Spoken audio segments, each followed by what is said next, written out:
a big spectrum in special needs, so it goes from anything to the very severe that's been diagnosed by an outside agency like Tourette's syndrome, autism, Asperger's, to less severe conditions like dyscalculia or mild dyslexia. We try and really work on a student-centred approach.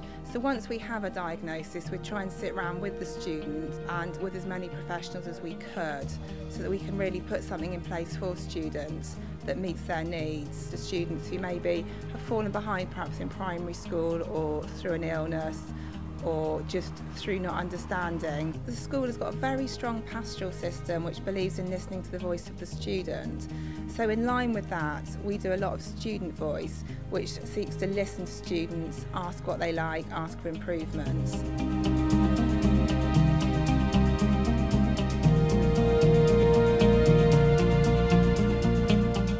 We've only been open just over a year now. So we are really lucky, and we do have a lot of interest in the centre, actually from other professionals who want to see if they can replicate this sort of thing on a smaller scale in their schools. And then we actually use this as a centre to go out and observe in lessons. We send our staff out to see what's going on in lessons, to see how we can support students.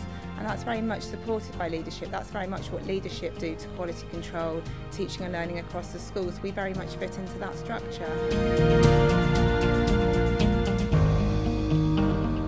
I'm thinking of one student in particular, and in year 8 we didn't think he was going to last. By year 9 he was turning a corner, and when he left us, properly left us last week, he didn't want to go. He was concerned about the support he was going to get later on at college, and we're fairly confident he has got 5 GCSEs including English and Maths, and that just could not have been predicted 3 years ago. We're inundated with students wanting to come and sit in this area for breaks and lunches. Even in the summer we've got people wanting to come inside, use the facilities, use the computers. We've got clubs that run after school, we've got craft clubs, reading clubs, maths clubs, and we don't gatekeep, they're not just for special needs pupils, and we do have lots of students who want to come along to those and join in. So we're very much into liaising with primary schools, working with them as much as possible. Later on today we've got a transition afternoon for our year 6s.